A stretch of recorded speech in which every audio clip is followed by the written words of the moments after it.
Ma'at Hotep. Welcome to Raising the Feminine Principle. I'm your host, Satra Nitert Kefa Abe Manuk Ma'at, and here's my guest, Hadassah Azrael. I'm here in Paterson, New Jersey at her house and assisting her for a while. And so the next few of our videos will be here until the Spirit leads me elsewhere. Hadassah. Shalom. I'm honored to be here. We are going to be speaking today about abuse in the relationships and how that affects the female and how we end out having the end result of who we are and how we respond to our sisters and brothers that are out here, how we respond to our parents, how we respond to our children. One of the reasons why we are able to speak on this in depth is because I was once in an abusive relationship, and I was in actually different types of abusive relationships for several years, and I'm able to speak on this because of the experience that I had with that and what I was able to do to overcome that. And Sister Hadassah has also been in a type of abusive relationship as well, and how she had to deal with that and overcome that. And this is something that we as women need to understand how these things work. First off, to talk about, because we've had this conversation before, when we as women, when we go through these things, we experience these type of abuse because there comes a time where we have a self-hatred of ourselves. And we all understand that a lot of the self-hatred came from our oppressors. And then in turn, we end up having those oppressors that oppressed our ancestors. They end up we end up accepting that oppressing, and then we start oppressing ourselves.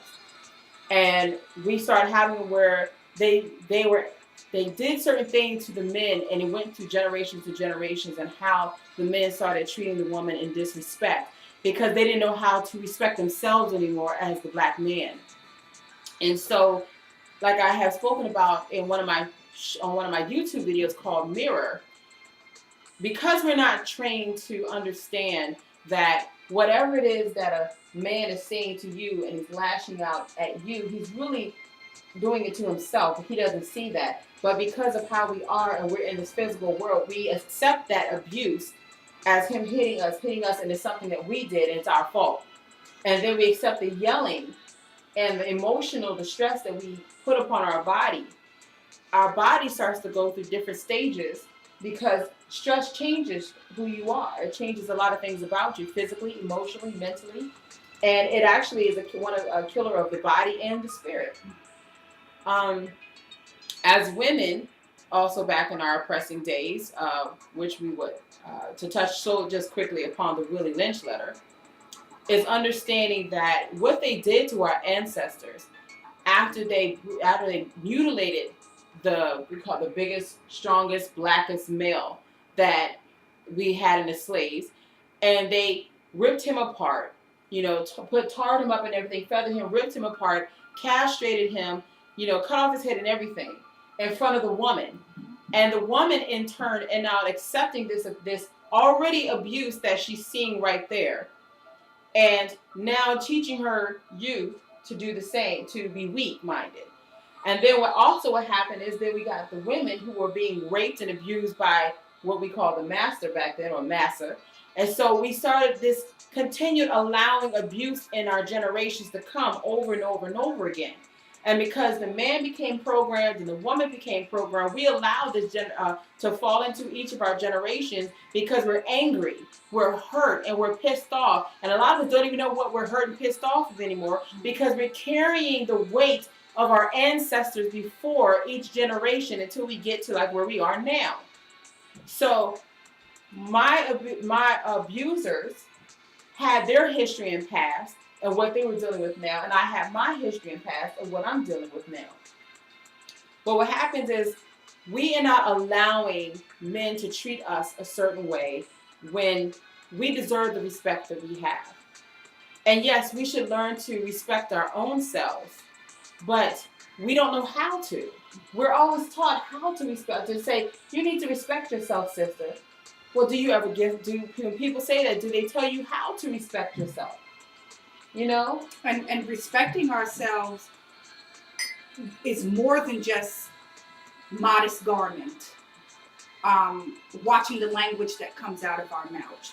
Respecting ourselves has everything to do with, my mother used to always tell me, we teach people how to treat us. Mm-hmm. So if one is looking at my life and sees that I do not respect myself, I do not love myself, mm-hmm. then that person that comes into my life has no incentive to come into my life and love me or respect me. Mm-hmm. I used to say victim or volunteer. You know, when you're a victim the first time, and the sad thing about it, Sister Kefa, this has become the norm in our relationships. If there's not drama, if he doesn't hit you, if he's not verbally abusing you, he's not showing you that he loves you. Right. We have misconstrued jealousy, excused bad behavior, with he loves me. Mm-hmm. And let's even take it further back to the conditioning as little girls. Right. When we were little girls and little Johnny in the playground hit us, it was told to us that was a love tap. Right. that if he throws a rock at you, that he's saying that he likes you. That he liked me. And he was showing me the fact that he liked me by assaulting me, right. by hitting me, mm-hmm. pulling my hair, doing things to make me feel bad about myself. This is conditioning our young girls from children to accept hitting as the norm and a form of affection. And that is so incorrect. And the sad thing about that, to add on to it, is that if the young boys at a young age are doing this and the girls are taught that this is okay and this is the way that he is showing that he cares, then what are the young boys being taught for them to be able to do this and think it's okay to act out that way? You know, and we have to remember how children act is just a reflection of what they see at home. So a lot of us don't want to accept the fact of what we do at home, because a lot of times we do things automated. You know, we don't even know that we're doing it. You know, I'll say, for instance, and I don't mind speaking about this, I have on my arms and everything allergic reaction to bed bug bites 3 years ago, and I still have the scars from it. And what I do when I'm sitting talking to people, I automatically start scratching because I'm so accustomed to it. It's habitual. I don't even know until somebody says, Kefa, stop scratching. It's that same thing. When we're parents, you know, we're all going through our hardships, and it doesn't matter how much money you have. It doesn't matter what type of job you have. It doesn't matter what type of car you have. It doesn't matter if you're wearing Gucci. It doesn't matter if you're wearing Louis Vuitton. It doesn't matter if you're wearing Polo, all these different type of things. And I'm not advertising for them, just to let you know, because I don't believe in making still the oppressor richer. And while we still, living poor. And you're saying that to show that abuse does not discriminate. You can just be a well-dressed, well-educated, financially sound victim of abuse. Right. And it's like, and we even know that even people who are rich, they have issues.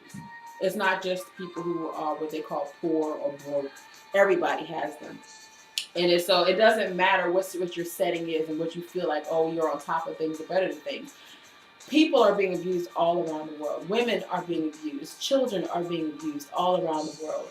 And you have to start thinking and listening to the things that you say. When you are talking to your daughters and your daughter is telling you something and you tell her, shut up.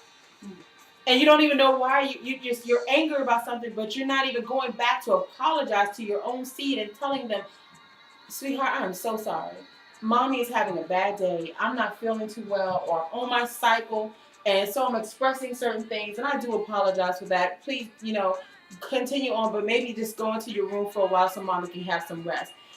Fathers, how we yell at the mom and the daughter, the sons are sitting there watching all these different things, and they're taking this in. So then what happens is your seed goes away from you when they go into this public school educational system.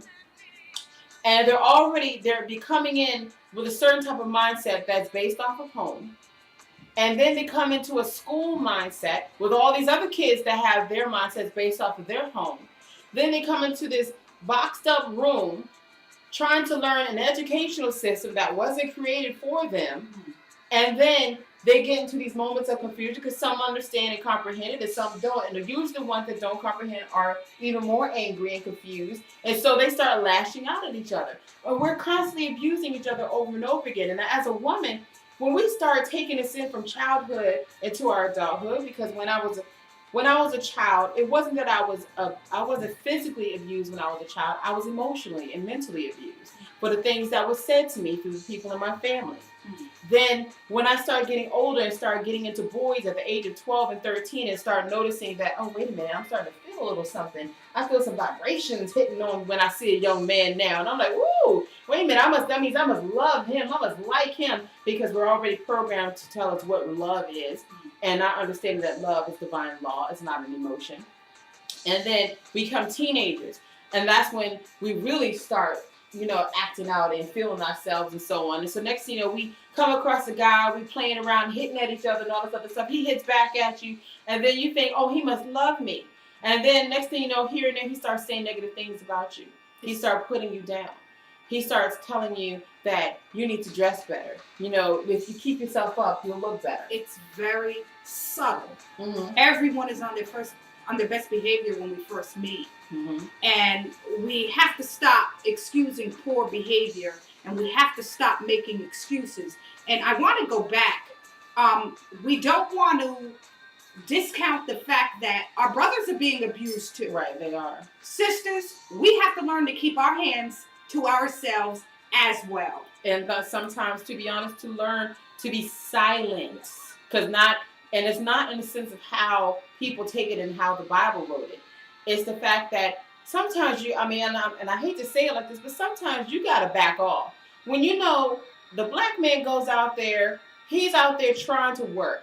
He's out there working with another master, telling him what to do. Sometimes you got the straw boss that's sitting there thinking he got power, and he's bossing him around, belittling him in front of his peers or his co-workers. Then he has to deal with the stupidity of the cop system out there, our justice system. He goes into a store, people think he's shoplifting.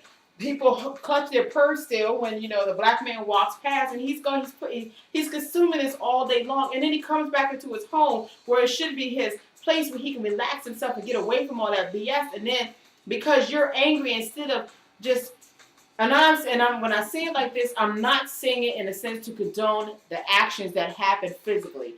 I'm saying to help you understand what not to do so that fireworks won't come where we need to put our hands on each other.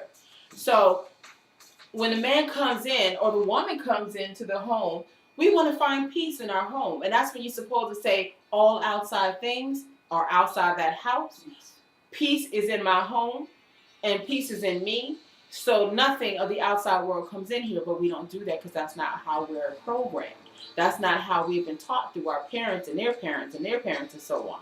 So we argue and we fight because we had a bad day. Instead of just saying I had a bad day, and then the woman or the man can take in and go, okay, you know what, honey, let me do this for you, or sweetheart, let me do this for you, and so on. We lash out and start yelling because there might be one thing that's array in the house. Maybe the dishes weren't washed, or maybe the clothes wasn't washed, or something's laying on the floor. Something that he likes or something that she likes has been broken or somehow, and they take that one little thing, allows them to snap. Now you're yelling at each other, and now you're fighting with each other. If we took the time to learn our mates, then we should be able to tell without words, just through a mere facial expression, my man has had a bad day. Mm-hmm. He's fighting the world. He shouldn't have to come home in what is called the sanctuary of his home and have to fight those within his home, those that he feeds and that he takes care of. Sometimes the best thing to say is nothing at all. Right. We have to learn that there's some things that just don't require an answer, and not to personalize everything that happens. Right. If he comes in and he has that look on his face, give him some space. Mm-hmm. Give him a kiss. Walk off. Don't come back at him with, what's wrong with you? No, that's like adding water to a grease fire. Right. It's gonna become something so much more than it has to be. Just learn to step back, and when you know it, after a while, he'll come out of that. Right. I remember I was in this relationship a few years ago, and he and I had a natural respect for each other in our space. And he loved basketball, so he was watching his basketball games and so on. And it was something that he said that taught me something really fast, because I used to be one of those women like, but just give me some time. I just want to say something to you. I want to grab his time. And then instead, just a basketball game or a football game or a soccer game, and even if he's playing video games, it's going to last for about an hour or two. And you can't take an hour or two of that time, let him have his space, because he's not hanging out with his friends, even if he had his friends there. But if he's not with his friends, let him have his space to hang out with his friends, or not his friends, watch the game, enjoy his time, take your you time at that moment, so you can have your piece away. And then when everything's said and done, then you can come down and talk. But a lot of us don't do that. We interrupt. And we want that moment now because we feel like something else outside of us is getting more attention. And we want to have all the attention, and we have to stop being selfish. And then men are the same way, because I've been involved in situations where right before I got married, the man that I married, and I'm not going to go into what his name is, but the man that I married, he was also very clingy. So he wanted to go where I went and wanted to be where I was and things. And so that's also a thing that becomes an irritant. You have to learn to have a space for each other and what each other is doing. And to learn and know your mate. If you know your mate is a football, basketball fanatic. Don't try to have a serious conversation with him during Super Bowl. Let's learn to respect each other. Let's give each other space, and let's define abuse. Abuse is the willful intent of one party to control another party through intimidation, through humiliation, through physical, if it comes down to it, physical violence is usually the last resort. When you're absolutely showing that you can't be controlled, then that's when abuse will become physical, because the humiliation, the intimidation tactics, the degradation, the attempting to break the spirit. Mm-hmm. But one thing we need to know is when two people are working together for the common good, there's no need to control one or the other, right? Because you're both on the same path and you're both working for the same common good. Right. So we have to learn to be real with ourselves. We have to take time to learn our mates. More importantly, we need to take time to learn ourselves. She took the words right out of my mouth. While she was speaking, I was saying it in my own self.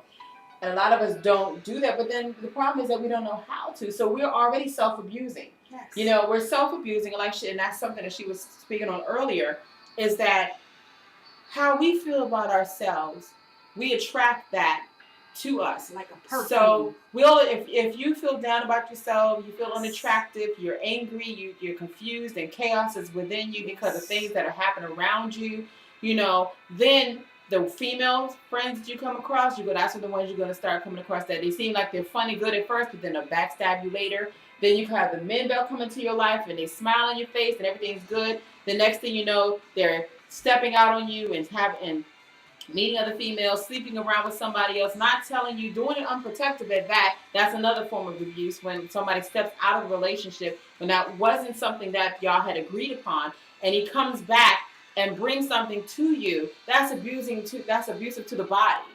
And like she said, there's many different types of abuse, and it always happens out subtly first. And what we do as women, we go, oh, shut up. And we smile it off.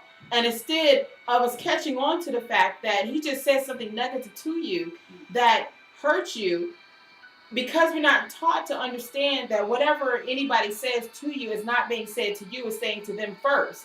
You are accepting, like you said, personalize it. You're accepting that they are saying this to you because somewhere within you feel that person is correct. So you start feeling negative about yourself. So you kind of just, on this part, then you shut up. Then all of a sudden you be quiet. Then it happens again.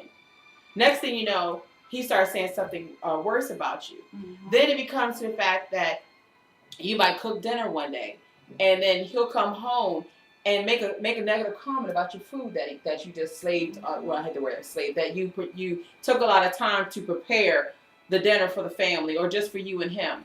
Then it gets to the way you walk, the way you look, the way you dress. You're not taking care of yourself no more. And they're not saying it out of love for you. They're saying it because they're pissed off about something, because it's something that was happening that he never shared with you in the beginning, because we don't learn to communicate with each other, which is the number one issue that most people have that leads into abusive relationships, is not communicating with one another on what they're feeling, what their thoughts are. And when we do start to communicate, we argue and yell, and then we point fingers.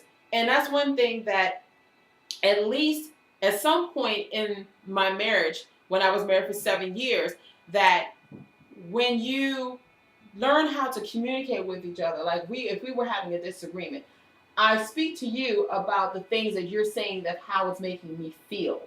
And then and so that way I'm not pointing fingers. I'm saying, this is how I feel when you say this to me. And you'll say, this is how I feel when you say this to me. And when you do it that way, it changes the outcome and the vibrations of the event, the current event at that moment. But if I say, well, you said such and such, and that always blah blah blah, and this is what you do, and if you didn't say this, I wouldn't have done this, and so on. That's how it goes. And then it makes the person on the receiving end become defensive. Mm-hmm. And then nothing is going to be accomplished, because they're going to be spending the majority of the time, you know, what we used to say as children: I'm rubber, you're glue. Whatever you say bounces off of me and goes back to you. So I came from a home where I wasn't allowed to speak up for myself. Mm-hmm. And this paved the way for me to carry that same behavior into my relationships, where I was being violated, where things were happening to me that was not proper. I never spoke up. I remember an ex-boyfriend of mine would apologize for something that he did to me, and I would say, oh, it's okay. No, it's not okay. For me to say okay was a direct violation of my personal integrity. Mm-hmm. What I should have said was, I'm angry, it hurt, but we'll deal with it and we'll work it out. Mm-hmm. As opposed to, it's okay. Because if I'm telling you it's okay, then he has no incentive to correct his behavior. Right. How can I forgive you for stepping on my toes if you still keep stepping on my toes? Right. We don't set boundaries, because when you set boundaries, you are making it clear as to what the do's and the don'ts of the relationship. And when those boundaries are made clear and they are crossed, it is deliberate and it is a willful act. Mm-hmm. Then a consequence has to come along. Right. And more than just hollering and screaming and yelling. We teach people how to treat us, but first and foremost, we need to learn how to treat ourselves. Because when we learn how to treat ourselves and we truly love ourselves, there are just some things that we will not accept right. in our lives from anybody, be it our children, other adults, women, friends, or male friends. So again, I understand, you know, as we were discussing, you know, the Willie Lynch, we have to always go back there. The male's image was destroyed right in the eyesight of the woman. And it was that at that point that she had made it up in her mind, he can't do nothing for me. Mm-hmm. He can't even save himself. Right. And this is the same mentality of the women we see today. Mm-hmm. We are out of order. And I can only speak about us women. I can't speak about the brothers. Right. I know that I was out of order. I had gave into the mindset that I'm an independent black woman, you know, and I don't have to listen to a man and I don't need no man. When that was a lie. I need my brother. I need my male counterpart. Mm-hmm. Without him, I am out of balance. Right. And with him, I can still be out of balance. If he is not in balance and practicing some spiritual principles, and neither am I. Right. And a lot of people don't understand what balance is in relationships. And I'm not going to go too deep in that, because that's actually going to be another show about balance in relationships. But it's understanding that again, if you don't know who you are as a woman, to know that when you get up in the morning, you look in that mirror and you say to yourself before you walk out that door, I am a beautiful black woman. I'm intelligent. I'm not going to take no mess off of anybody. A man who is going to come and step to me is going to step correct. That's right. It should not be about his material wealth, of what we are told in society of what material wealth we should adhere to and put a part of our personal list that we have that's supposed to shape and make a man. No. What it is that when you are walking along, you first of all, you must see and know God in yourself. The one most high within yourself. Because the one most high is within you because it created you. It designed every part of who you are. Even in the sense that when you decided on the mate that you had, even based off of your emotions and sensations and not anything off of anything spiritual based, that, okay, well, since you decided that you want to be here and then you decided that you wanted to mate with this person, then this is the design of how the relationship is going to end up being because we don't take the time to get to know us and get ourselves together. And so we don't tell ourselves that I'm not going to take it. No, I'm not going to take a man to disrespect me. Mhm.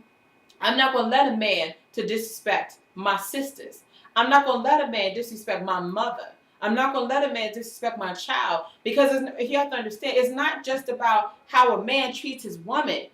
If the man at some point is calling another sister a hoe, a bitch, a slut, or all types of stuff, back away. Watch how he treats the women Right. in his family. If you are in a relationship with a brother who has an estranged relationship with his mother, you got to take a serious look at that because he's going to bring his hatred, his issues that he has for his mother, and he is going to perpetrate them on you. Right. Right. And because we have the tendency in the dynamics of relationships draw ourselves to those that we had as an example. My example in a relationship, my father shot my mother. He was a drug user. He was a drug seller. He stayed in and out of prison. And in all honesty, as I sit here before you today, those are the type of men that I gravitated myself to. Mm-hmm. And then spent the majority of my time trying to fix these broken men when in actuality I was not fixing them, but I was breaking me in the process of trying to fix them. And then when I saw that I was unsuccessful at fixing those brothers, then I would further break my brother some more. Because see, now you're no good, you're this, that. Women, you can't complain about your man not working when he came into the relationship without a job. Mm-hmm. You can't change the game in the ninth inning. Right. What is acceptable in the beginning in other words, what you did to get me, you have to continue to do to keep me. And we have to be honest about what we want. Right.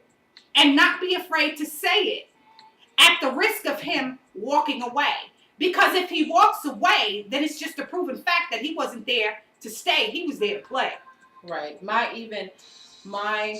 spiritual twin, we met in Baltimore. He once told me that, I remember I think we were on the phone or something like that. And he ended up saying to me one day that I need to stand up for myself more. He and I used to argue and fight all the time, but we didn't understand the dynamics at the time or wanted to truly dive into to accept the dynamics at the time, that why we were fighting back and forth.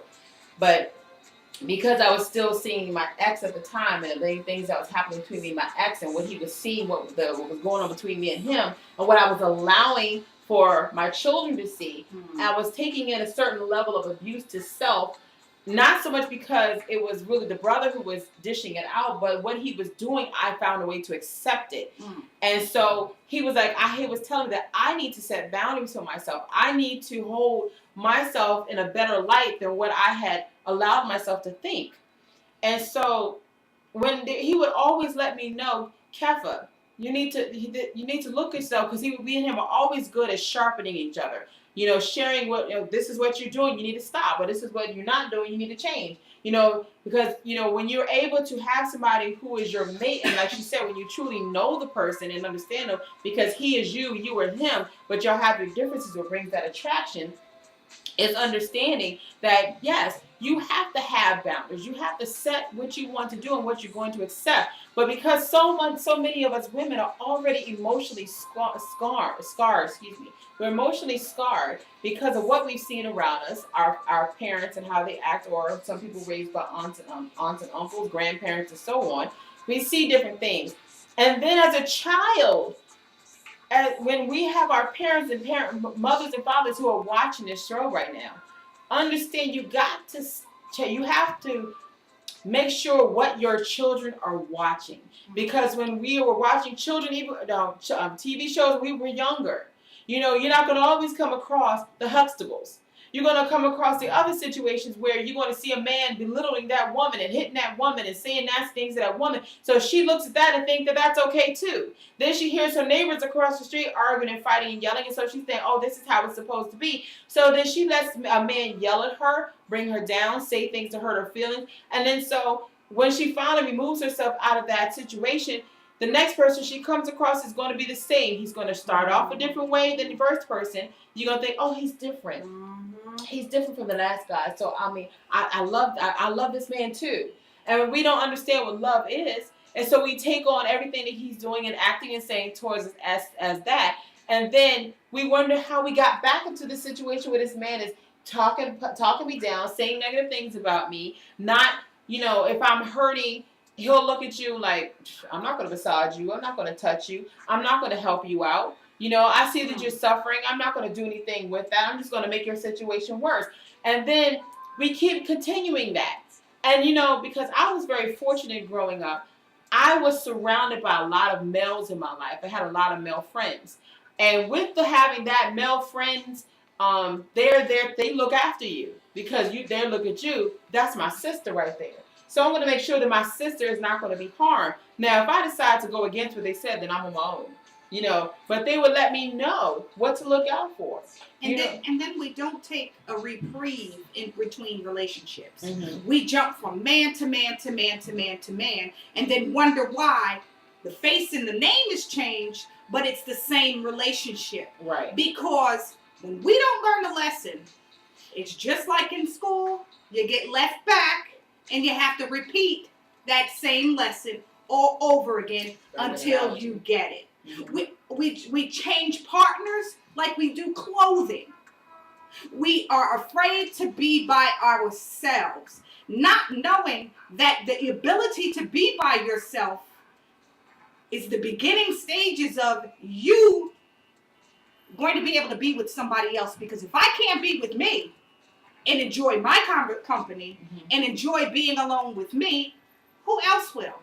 Right. And then people can read, desperation permeates like a perfume.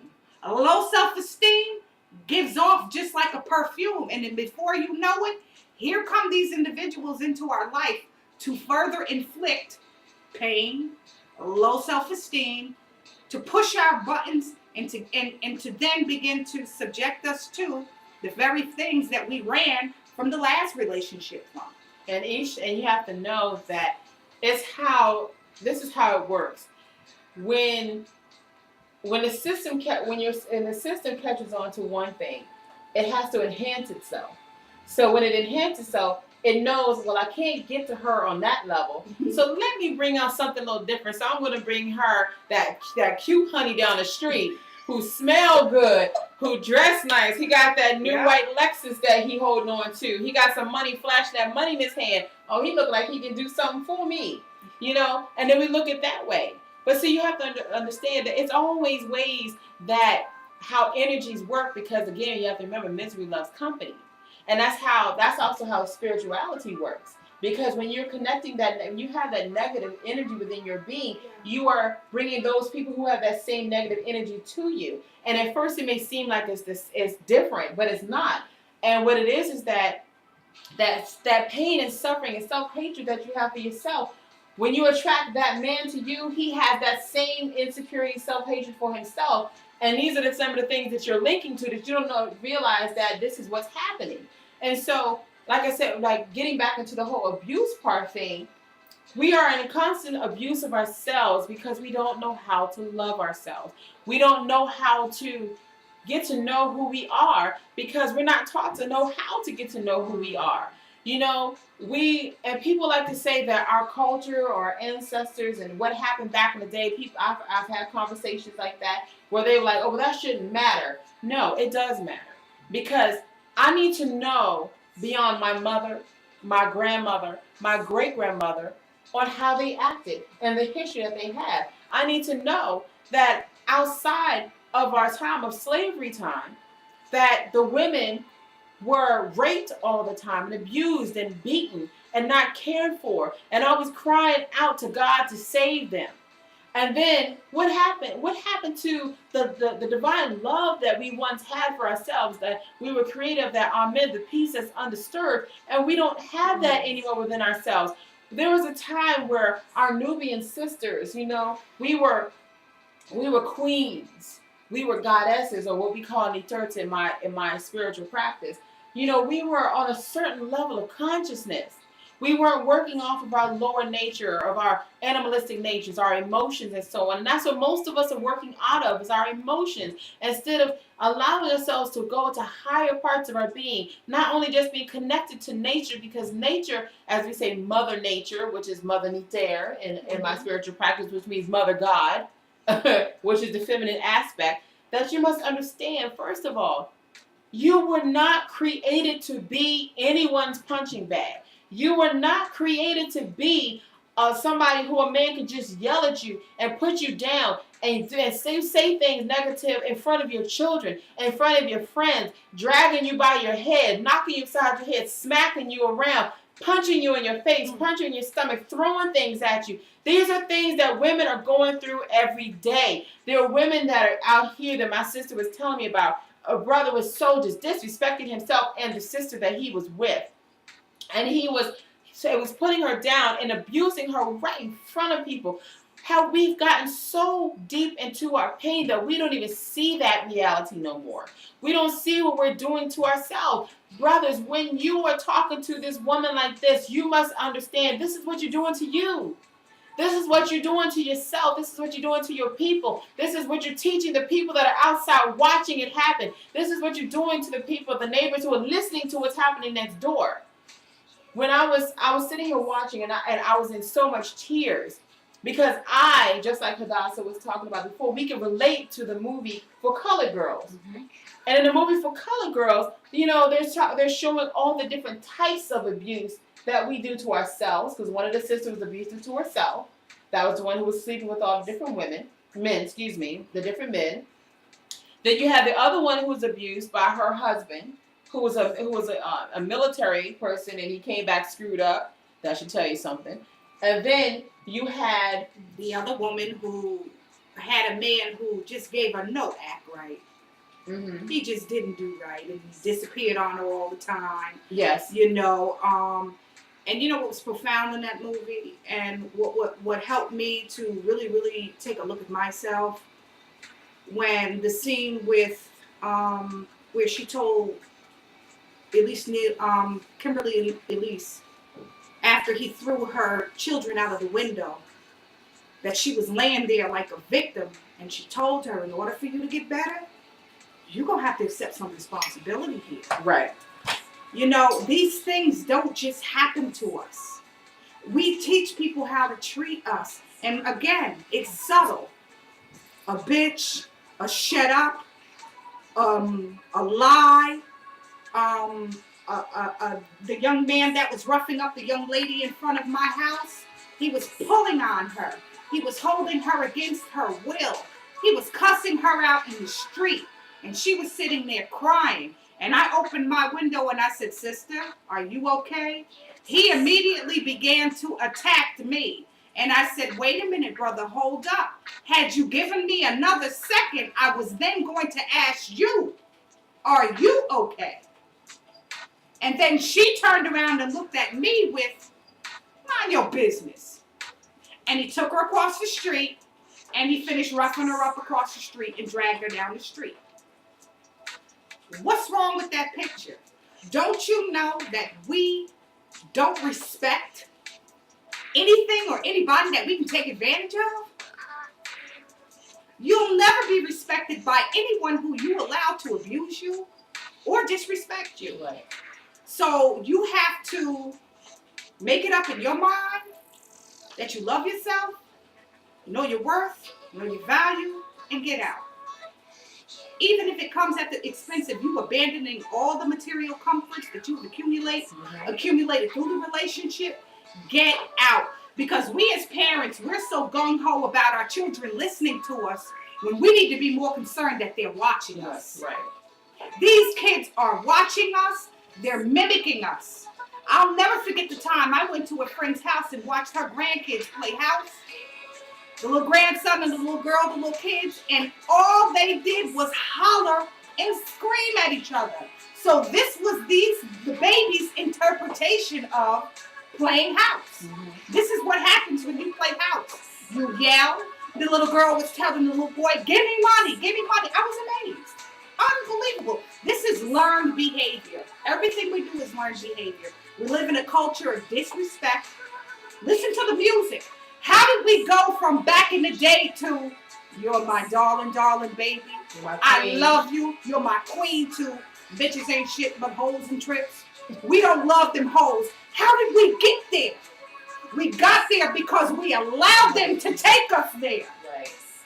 Because we've reduced our standards, our boundaries, just for the sake of having a man. Because, half a man is better than no man at all.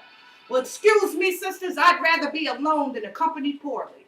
And I'm not going to tolerate it. Indeed. When a man comes into my presence, he has to do right.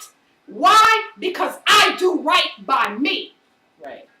And it's no more. Every relationship I've been in was abusive. Every relationship. And majority of mine as well. And I'm watching my daughter disrespect a wonderful man. Because why? She saw me disrespect my man, run all over him, and act like he was nothing. Mm-hmm.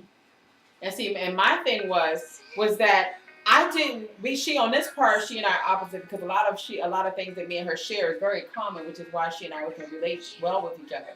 Mine was that I was that woman who, I was the strong black woman pushing the man to become who he needs to be, and always saying, it's okay, sweetheart, I got your back, I'm always there, I'm always there, I'm always there. Okay, well, let me help you understand something on that too. You can be there, but don't let the man walk over you. And because see, what happens is, as long as you're always okay in everything that he's saying, always saying, I'm sorry, always apologize for stuff that you didn't do, and giving him the right to say what he wants to say, and you still pushing, and then he's going out messing around with other people. That was the type of person that I was, because it made me feel bad about myself, but I was like, I'm going to push my man, and I think that, by doing this is going to keep him, by keeping the sex going, this is going to keep him.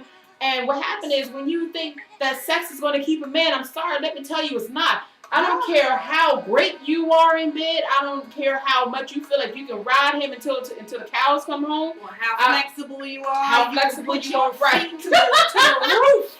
That won't matter. Yes. Let me be the one to tell you. Because there's so much in my life that people do not know. And when I write my book, Raising the Feminine Principle, you'll learn more things about my past. But that was something that I thought I needed to have in order to get the man to stay with me, to love me, to want me, to desire me. And what I do, no matter how much I was doing sexually towards this man or with this man, he still stepped out and went somewhere else. And because I thought I loved him, and I was like, without me loving myself, I found a reason to justify him going outside of me and his relationship and doing that. Then when I came across the good man, then we both had our own issues that we needed to deal with. But I was so caught up in the same habitual thing that I was doing with the previous man and the previous man and the previous man before that. And no, I didn't whore around when I'm saying that. I had long relationships, but they were just, the way that I'm putting it sounds like that. But I came across the good one. And because I was so accustomed to how I was living my life with the other person, that I didn't pay attention to the good man that was in front of my face. But then at the same time, he didn't understand the good woman that he had in front of him either, because he was living off of his situation and his hurts and his woes and the females that he was dealing with. And so what happened was, in turn, we realized how great we were with each other, but we were still falling back to our old ways. And so we started fighting and hating each other in a sense when we really had no reason to, because all we needed to do was let go of what we were accustomed to. And then, but we didn't know how to let go of the pain. We didn't know how to let go of the issues that we were dealing with, that's embedded deep into our being, from how we were treated from the outside people, how he was treated by other women, and how they disrespected him and put him down and did push him. But then I was the one that was pushing him. But because I had similar habits and traits of the females before, then he automatically thought I was just like that female. Yes. So we're arguing, fighting. And we have to understand something. Yes, we are working out of a lot of pain. But the first thing that we're working on, and this is what I teach my sisters, that, and because I work with people in their marriages and see people by themselves. I work with the youth, the teenage female youth, and I'm helping them to understand this, because I overcame that. My husband was abusive for practically the 7 years that we were married, and yet people are wondering, how can I still smile? I still love him divinely. He's still a part of me, because he was made by the Creator. He is not perfect, but he and our friends, and we are parents to our children.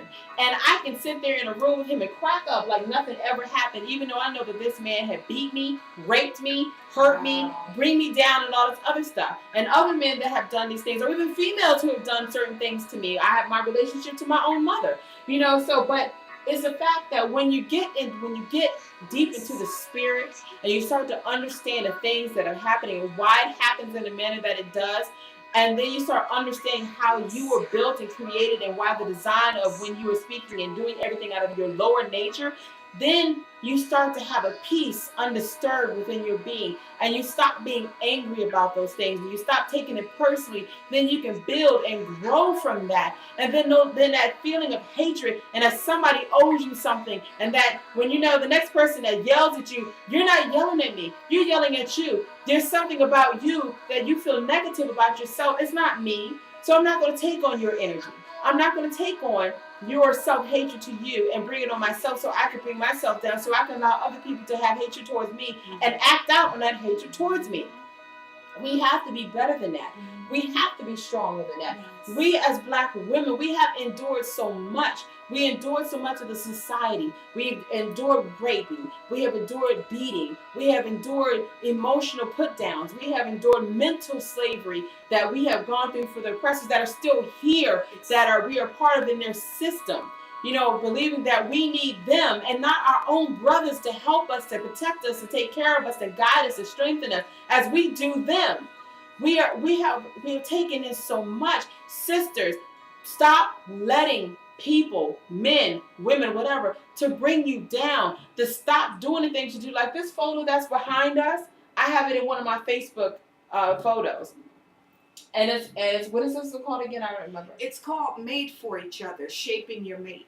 And here, we have rings that are here in this spot, and this spot. And it shows that they are not in marriage, because marriage is a piece of paper. They are in matrimony because they're shaping each other. They're sharpening each other. That means they're helping to mold each other so they can become one. And though they're separate beings, that is their oneness that is right there. And a lot of people don't do that anymore. And it's not that, and don't misunderstand what I'm saying. It's not her trying to make him to what she wants him to be and all this other stuff. It's more so that this is my sister, this is my brother, and we're going to help each other out. So I'm going to mold you as one, and you're going to mold me as one, and we're going to work with each other. We're going to find that balance with each other. And then there's love there. There's a passion of that brother that she has to make sure to chisel him a certain way. And the same thing for the man to the woman, because he has respect for her body. And so he's chiseling her out a certain way based off the design that was already there, that's a part of, that makes her who she is. We have to start we have to work through that pain, and we have to learn how to work through that pain. And working through that pain is not ignoring it. Working through the pain is digging deep within your being, finding the root of what happened. Why did you start thinking the way that you are? And stop masking those issues that you have by the abuse that you accept, the abuse to your body that we do by drinking, smoking, alcohol, sex, religions, and all these other things that we do to mask the issues that's within our being instead of facing those issues so that it will no longer be a problem. This is how I smile every day. This is how I go through things. And I don't want people to think that I'm perfect, that I don't have my emotional moments. I do. I have an emotional moments because I still am in this human body. And I still have sensations and feelings that I feel. But I don't let that dictate my life. Exactly. And you really, really, really need to get deep into the difference between sex and love. We can talk love, about that in another one. Sex and love are two very different things. And let's be clear, sisters. Just because a man uses your body and sexes you and lays down in the bed with you every night, it doesn't mean that he cares about you. You could be a convenience. Because we have a lot of sisters now who have no expectation of a man other than him being there. Right. So he'll sex you up. He'll tell you everything you want to hear just so he can be taken care of. Just so he can be enabled. Right. They leave their mother's house and then they come to our house and look for us to play their mother. Right. You understand what I'm saying? I was in a relationship with one man. I'm the first to admit he had a very bad childhood. But he used his things that happened to him in his life as an excuse to be the way that he was. And he was not interested in changing, but he was looking for a sister to accept him in his condition. Right. That was too much for me to ask of me. Because for me to accept him in his condition, I had to compromise and give up a lot. I wish we had more time to go into that, and maybe we could talk about that in our next show. And I think that'd be a very serious subject that we need to speak upon that has to do with sex, the thought of love, and all this other stuff. Because that was actually a status on Facebook and everything about what's the difference between sex and making love. And we can talk about that in the next show. But we do have to go, and I'm sorry, the time is running out. Again, this is my sister Hadassah Azrael, and this is my sister. And I like to give thanks and honor to our teachers that are out here that is helping us along the way, that is showing us and guiding us to help us to understand and get back to our true selves, which is the indwelling God within our being. It's not this person that you have believed yourself to be all these years. But I'd like to give respect and honor to our elders because they teach us the negative and the positive so that we can learn and grow from that, and they don't even know that they're being teachers. I like to give honor to our ancestors, whether recent ancestors or ancient ancestors, they all left us something behind to learn from so we can help to get back to where we need to be. Thank you, WNWP TV, for allowing the Raising a Feminine Principle to be on your show and on your network again. I am your host, Satra Nitert Kefa Abe Manut Ma'at. Thank you again, and we'll be looking forward to speaking to you again soon. Hotep.